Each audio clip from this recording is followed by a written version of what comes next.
Welcome to That 30 Show, a podcast where we talk about the good, the bad, and the surprising parts of our 30s. I'm G, and I'm finally 30. I'm excited to find out if 30 really is the new 20, because if it is, then the best years are yet to come. And I'm David. I'm entering my mid-30s. I used to have no back pain or trouble sleeping, but now I live off a healthy diet of self-help books and dream of being in bed by 10 p.m. every night. Join us each week as we try to figure out together what life in your 30s is all about.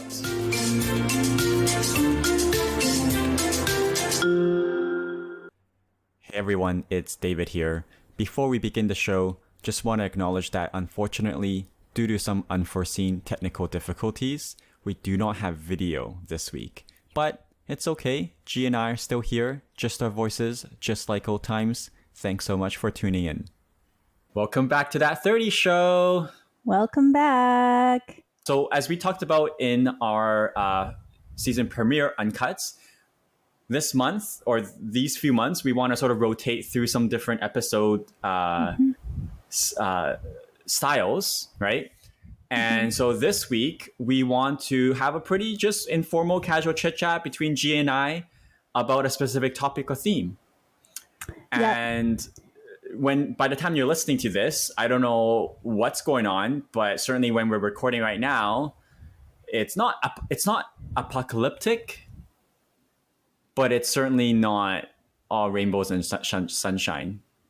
Yeah, I mean, I think this topic that we're going to be talking about today is just like very relevant. And I feel like in a lot of news articles right now, it's definitely brought to the forefront over the past few years. And I don't know, it's making me feel some type of way every year, that's for sure. But the topic is... In a nutshell, climate anxiety and what that means for us as people in our 30s, in our stage of life, family, raising kids in this world and everything. I'm also interested to get your perspective, G, later on, because you work in natural resources and I have a feeling you have maybe some insight into global warming, climate change that folks like me don't have because it doesn't touch my professional life or expertise in that way. Okay, so I feel like a lot of my work influences this climate anxiety that I have. So can you tell us a little bit? I don't know what you can, but can you tell us a little bit about why then? What is it? What do you do? Yeah, so I mean, I work in natural resource management. In particular, I work with fish and the ocean and just over the past few years, like we're always getting at work, we're always getting updates on environmental conditions. We're getting outlooks on what the next season is going to look like. And every time I see, those graphs of like heat maps, like how the world is heating, how our oceans are heating, and I just see like red everywhere. I feel like that as soon as I see that, there's like a wave of like panic that rushes over me. And just seeing the trends that's happening with our water, water temperatures rising, water levels decreasing, all the forest fires and how that's influencing our environment, the smoke. It's just like so much at once. And I feel like what is so anxiety inducing is that it's happening so quickly. Just in the past few years or so, I feel like when we were growing up, wildfires wasn't really a thing. Like when did we have these smoky conditions where wildfires were just like all over the news every year? We didn't have that when we were growing up, right? This is only in the past like 5 or 6 years that it has really accelerated. Well, for sure. I mean, when I grew up I didn't live in Canada my entire life, but from 1994 to 2002, which is my childhood in Canada, no wildfire smoke in the air. When I came back for university until now, which is 2007 to present day, the wildfire smoke in the air and that whole air pollution, air quality thing, I feel like it was a phenomenon for the first time ever in Vancouver, BC, like 5 years ago.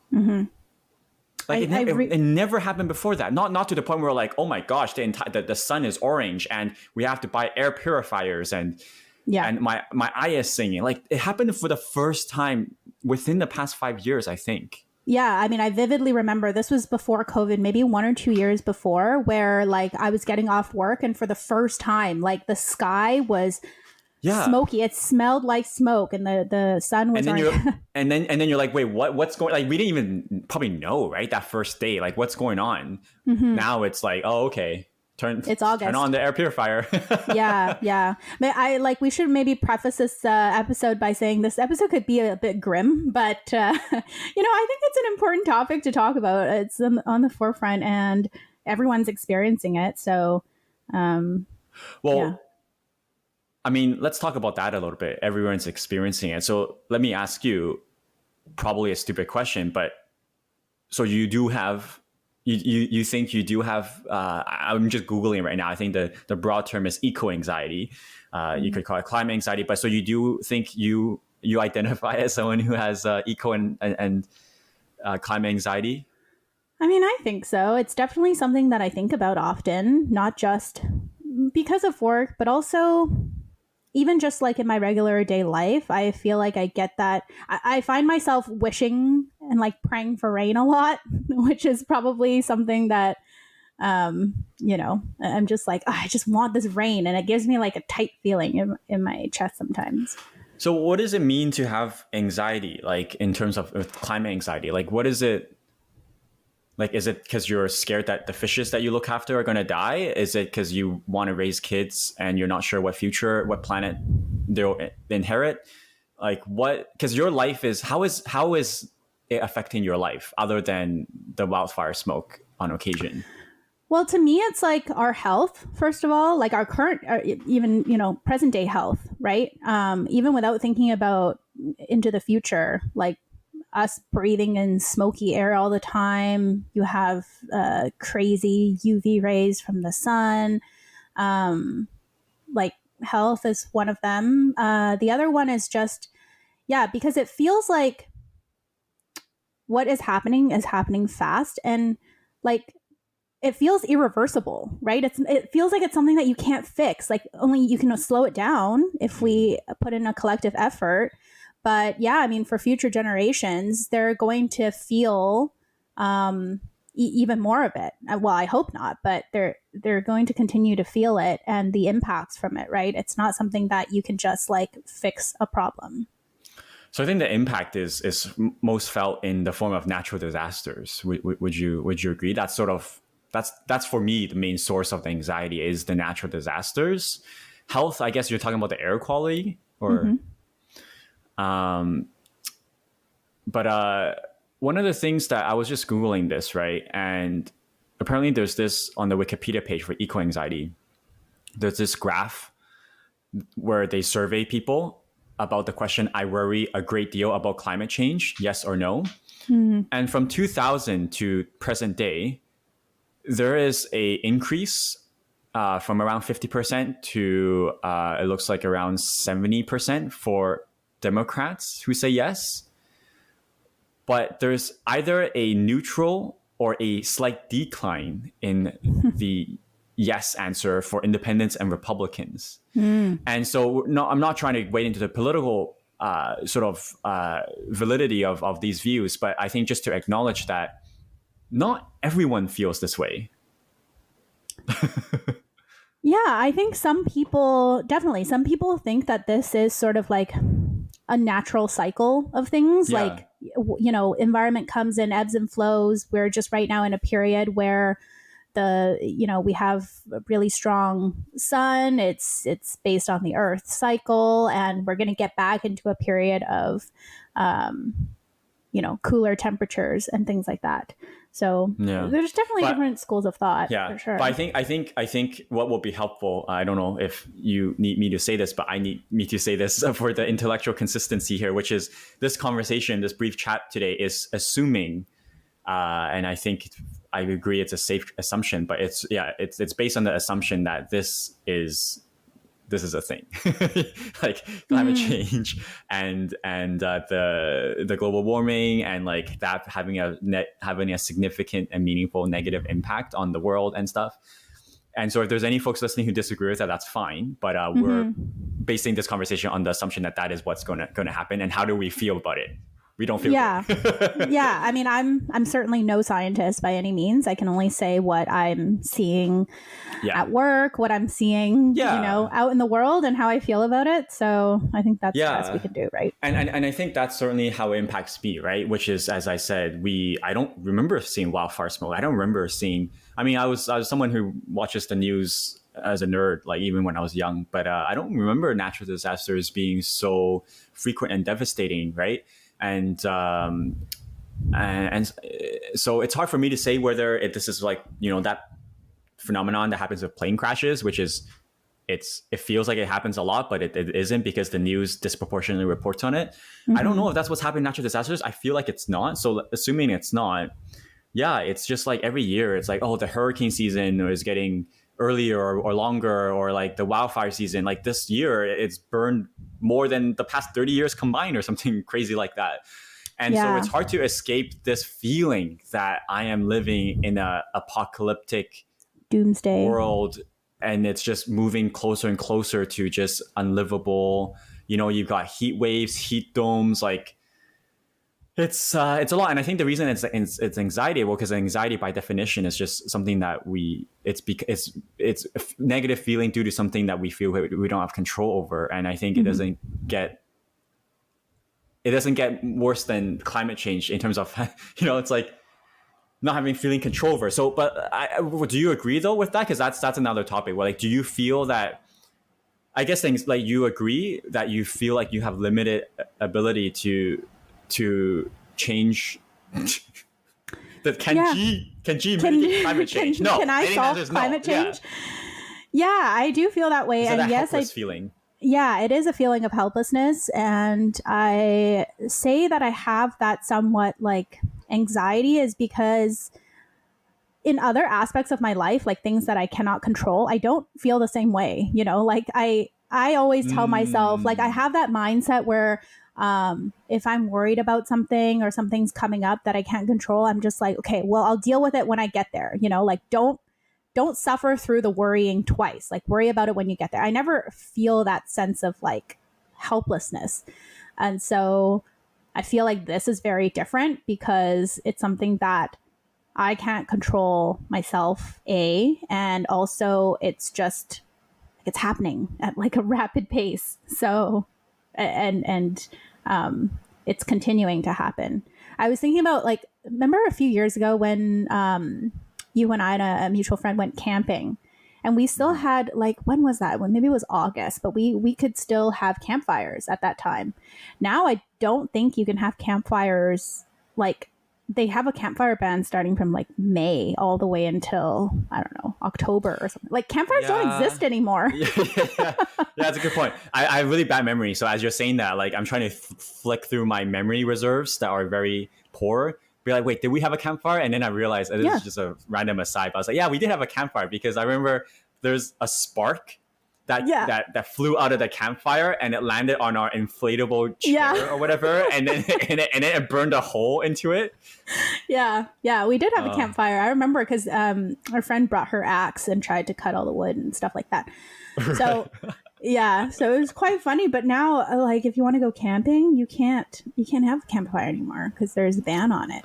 It's a whole new world. Mm-hmm. And there's also, like, sometimes I think about, there's like a vicious cycle happening too, because a lot of older apartments, they don't have central AC, right? That wasn't a thing. And now I think all new apartments need to have central AC. That's what it is. But also, like, air conditioners itself, like, sometimes I look at my air conditioner and I'm like, you're helping me cool down. Like, this is great. But also you're just adding to the harm of the environment because you're literally blowing out hot air. It's a vicious cycle. The more air conditioners we use, the more we're heating up the planet. I think about that. I don't know how the science works. I don't know if it harms the environment. I have to say, it certainly makes it hotter. But I don't know if it's releasing CO2. I mean, using electricity will use CO2 Mm-hmm. anyways. But I think about that a lot because I used to live in Hong Kong. I come from Hong Kong, and Hong Kong, everything is air conditioned. But I'm just like, I wonder if this whole city would just be less hot if everyone just turned off the air conditioner. So my mom has a problem with air conditioners because she was like, where I grew up, like in the village in China, we never had, like, what is an air conditioner? We never had air conditioners. We all survived. We all open our windows, you know, like this is part of the, she thinks air conditioners are part of the problem, right? Like that if the government or whatever would just stop encouraging use of air conditioners or ban air conditioners Really? or whatever, that we Wow. would all be in a better place and we would adapt, is what she's saying, to the warm climate. My guess is that the hot air emitted by air conditioners has a negligible impact on the actual climate's temperature. Like if today is 25 degrees, it's not because people have their air conditioners on. That's my I think guess. it's more the electricity too.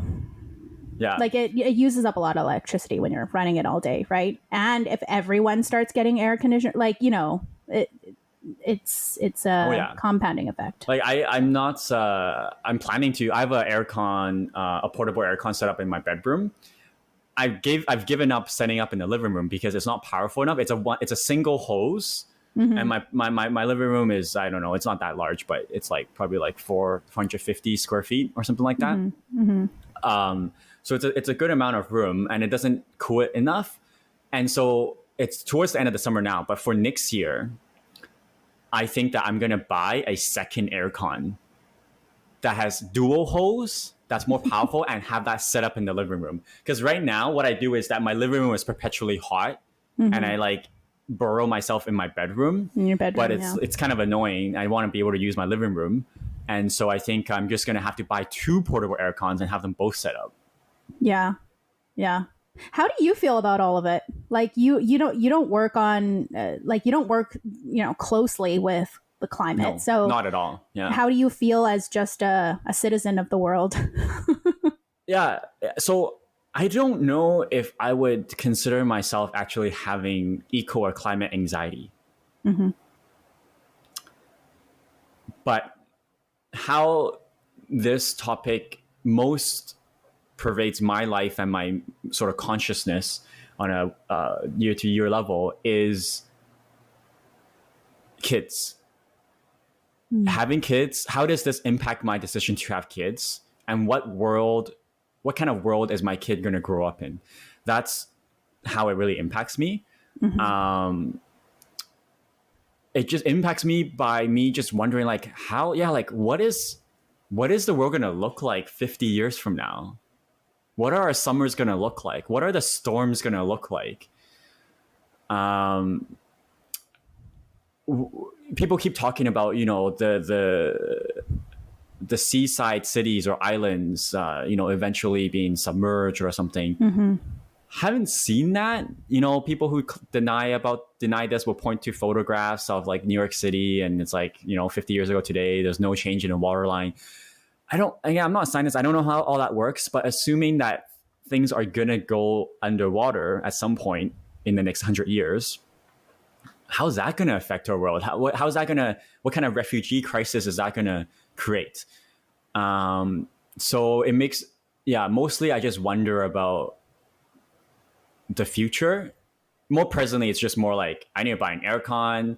I need to like make sure that when I'm driving in my car, I'm using my aircon instead of, you know, having the windows open or something like that. Or, but I wonder if it's just Vancouver. Because like, so we live in Vancouver, BC. And so we're susceptible to forest fire smoke. But our temperature is pretty temperate. Like we have our occasional heat domes, but like in the news, I see like, oh, Europe, like everyone's dying from the heat or whatever. We don't get that too often here. So honestly, I don't really have climate anxiety because... You know, rain is going to come at some point. No, because I feel like I am privileged enough, and I'm not going to apologize for that. I'm going to acknowledge it, but I feel like I'm privileged enough to inoculate myself from the effects of climate change by just buying an aircon. So I don't really know how it will affect me. Like I'm not good. My city's not going underwater. I don't think it will really affect me, but maybe I'm probably just ignorant. How is it going to affect me? I don't really know how it's going to affect me. Just selfishly, purely selfishly. Yeah, I mean, a lot of my Yeah, I wouldn't say a lot of my anxiety is coming from like how it's going to impact me per se. Okay. I think it's just like what is happening around the world.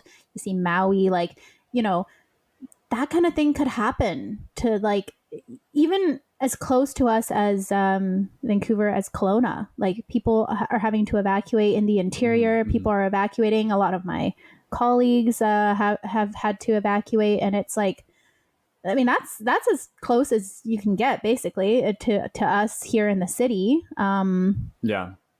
But it's impacting, like, it's definitely impacting a lot of people's lives. Like, their houses are getting burned down. They have no place to stay. Oh, for sure. Yeah, that's why I said, don't know how that affects the economy, but I'm sure it probably does at some point. But I'm just wondering, like, we have had forest fires, like raging forest fires for many, many years now. Isn't there something we can try to do to, like, prevent it? Maybe there isn't. I'm just being ignorant. Yeah. But aside from the message is definitely being spread. There's a fire ban and all that stuff. But a lot of forest fires are started by lightning too, I think. Yeah. So it's like dry conditions, lightning. But you know, I think, you know, we should have probably done more research on this, but we just want to like chat more casually about it. But I imagine, for example, climate change probably impacts food prices, right? Because if like farms or farmers are impacted by like droughts and stuff, like I think food prices were impacted in recent years because California was having a drought, and we get a lot of our food and produce from California. And so I think it will impact me by the cost of things. And then the other way it will impact me is, or people like us, is where we choose to live, right? Because as you said, Kelowna is a smaller city, around 3-hour drive from Vancouver. And, you know, a lot of people might consider moving, you know, because like, oh, Vancouver is not affordable. Let me move to like Abbotsford or Kelowna or something like that. But then now you might consider the effects of climate change and the prevalence of natural disasters as part of your equation for deciding where to settle down or move. Like, not for you and I, because we're just in Vancouver for the foreseeable future, but for anyone listening or anyone in general who's like, where should I live? Mm-hmm. If I see a place with like tons of trees, I'm just like, this looks like it might have a wildfire. Or like, if it's really near the water. What about like tsunamis and like, or like the sea levels rising? Yeah. So definitely impacting the housing market for sure in those areas. Yeah. This is maybe like a bit more existential, but it just like shows how powerless humans really are compared to like Mother Nature. Like, all of this wildfire drought could be solved if we could get some big douses of rain, like just you mean if we could control weather? Yeah, I mean, like just you know, rain for 3-4 days straight, and it would solve so many of our problems, but we can't control it. It just sometimes makes me feel so small. Like, we're just humans. Well, I mean, we're just humans, but we are also, again, based on the primary assumption of how this all works. But this is man-made effects, right? But I think the part that does give me not anxiety, but like the part that I feel most helpless about is the fact that, from my understanding, the majority of carbon emissions that's driving climate change are coming from China, India, Africa, probably. These developing nations, in these industrializing nations, not USA. Like, I know I saw this speech a while back, this debate about something.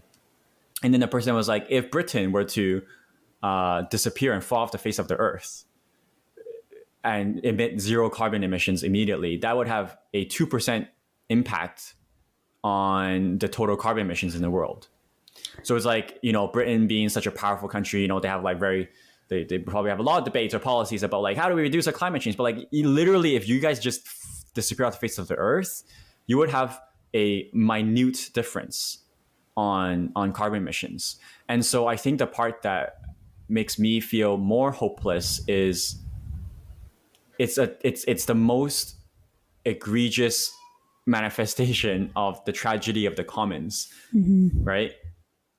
Well, I mean, definitely living in Vancouver, we're lucky and we're pretty conscious about the climate, I would say. Like a lot of companies in North America actually do have, and this is something that makes me hopeful, is that a lot of companies are becoming more eco-minded. They have like whole departments dedicated to, I don't know, environmental sustainability, whatever. And there is actually a lot of like technology coming out too that will help us, slow down some of the effects. So that part makes me feel hopeful, but it's like the question, right? Are we coming up with these kinds of technology faster than what other countries are emitting in terms of, fossil fuels? Well, that's the part where I probably differ from you a little bit, which is I'm a lot more nihilistic and pessimistic about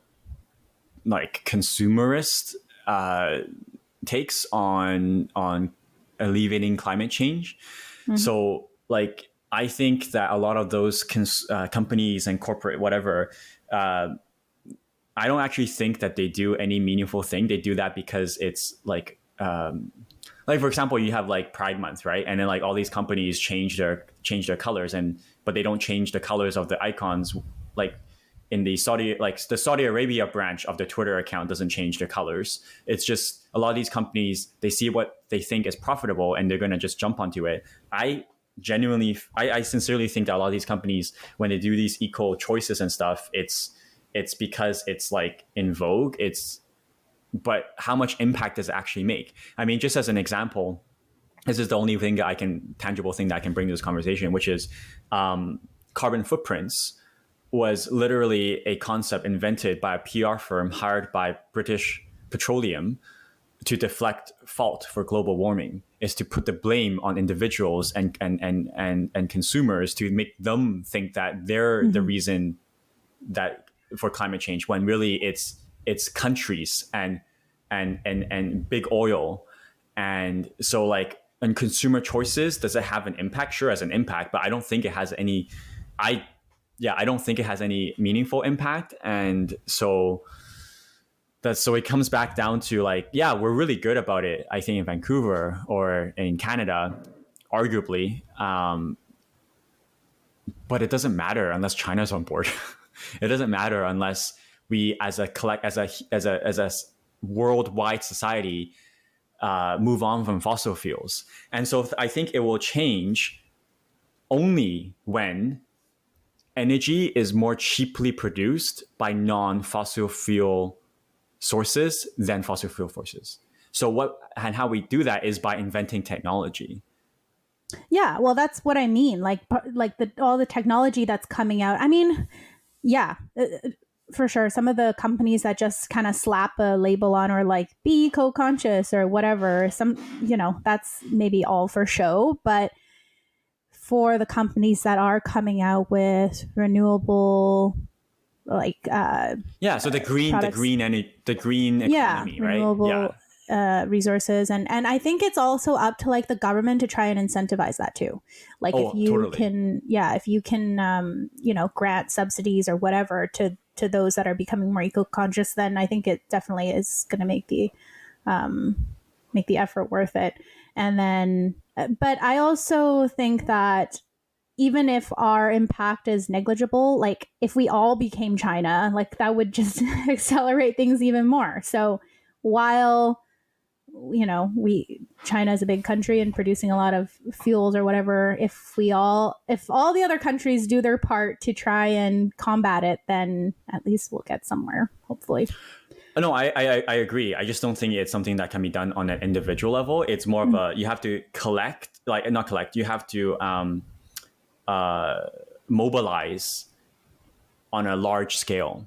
And one person can do that, right? One person can lead a movement. One person can enact policies. If you're the prime minister, or if you're a politician, or if you are a tech firm developing new technologies, you can move the needle. But I don't think you can move the needle if everyone chose to do A or B. I think you need new technology. You need top-down policies. You need international corporation. And I just don't like, individuals being made to feel bad when like, it's not anything that we can change. But I want to ask you, because I think it's not a secret. We've talked about this in the past, but you want kids, right? You're ready to be a mom and all that. This doesn't play, like, as I said, it plays a big, it's on my mind a lot when it comes to that. It's not as much for you, this angle about having kids. Not as much. I think about the future a lot. I haven't thought of it specifically from the kids angle, but definitely like future generations and what that's going to look like at the, at the speed we're going at. And I definitely hope, like, I sincerely hope that those who say that this is just a cycle and we're going to get back to the other, we hope you're right. I hope you're right. I really, exactly. From the bottom of my heart, hope that you're right. So yeah, I haven't thought about it too much. What do you think about people who say like, oh, it's a moral, it becomes a moral decision, and that it's amoral to have it's like amoral to have kids because we're creating more humans that need that will emit more carbon emissions, or the idea that the global warming conscious decision is to not have kids. Like, does that, do you and your friends has that ever been a thing? That has never really come up, actually. I mean, I do feel like we're already living in a world where it's not as favorable to, like, things are so expensive. There's climate things going on. It's not like so favorable to having how our grandparents used to have like 10 kids in the past or whatever. The world is not in that favor already. So, but we haven't really ever talked about it. That's a good question. I need to think about that. So you have an air purifier at home? I gave it to my mom. I used to, but I think you mentioned this before. Wait, so you don't have air purifier? What have you been doing the past few days? You've just been breathing in that like PM 2.5, whatever. I don't know. the microparticles. I guess so. Yeah, I try to keep my windows closed and sometimes turn on my AC. But yeah, it's definitely looking forward to a fall. Yeah, I don't know if that's another episode or if we might have already talked about it by the time this gets released. But I did notice that it's basically September right now, that with this episode coming up, and it's already PSL season. Like, come on. You bet it is. Yeah. You guys gotta. They get earlier and earlier every year. Well, I think of August 1st as like pre-fall. So pre-fall. Yeah. You're it's like pre-gaming for the fall. Yeah, it's like the fall before the fall, and when is summer over? I think like September 21st or something like that. Oh, really? Okay. Mm-hmm. Interesting. But fall pretty much started for me in August. Because that's when like all the back to school stuff starts coming out too, and everyone's just kind of early with all that jazz. So yeah, summer's over. Well, yeah, I mean, I'm curious what other people do to try and wrangle with or deal with their eco anxiety or climate anxiety. I guess even if those things that actually probably don't have an impact, if it makes you feel better about it, I guess that's also a plus. Like, I think we have anxiety when we feel we don't have control over everything. So even if we delude ourselves into thinking we have some control over it, it could improve the quality of our lives, which is, as you said on previous episodes, this idea that, it's your mindset, right? It's how you interpret things. And so if we can live more happily and more optimistically by making certain choices that may or may not actually have any tangible impact, I guess that's no harm in doing that. I mean, and on an individual, it does help. Yeah, and on an individual basis, like, we say that we need policy, we need our politicians and our government to work towards that, and you can vote. You can look up who has climate in the forefront or whatever I guess is important to you, and that's something that you can do individually. Yeah. Okay. Well, if any of you listening have any tips on how to be more eco-conscious, or if you want to tell us why climate change doesn't exist, let us know. DM us on our Instagram. But yeah, definitely a really relevant thing for our generation, because we have our whole lives ahead of us, right? So it's like what is this world that we are growing into? What is this family that we're potentially raising gonna experience when our future kids go to university or when they graduate? Like, and I'm glad it's in the forefront of like a lot of younger people's minds now too. Like back when our parents were younger, I'm sure this was not like a thing, a topic of mind. But you know, a lot of younger people are recognize that this is happening and are trying to be more eco-conscious and advocating for things like this. So I think it's good. Yeah, I'm not an engineer, but I definitely think I'll plug my, not plug, but like I'll say that I really think that the best way to tackle this is through engineering and innovation, not through activism. I think the impact is much greater if we can create and build things that will actually allow us to have alternative sources. Because politicians, I mean, they're just not going to get it done. I don't. And but I do feel like you can have like the Kyoto Accords, right, or protocols or whatever you call it, but like no one follows it. You can like have a handshake agreement, like, oh, everyone's got to do this by 2050. Like no one's going to follow it. So it's only going to change when we have viable alternative energy sources.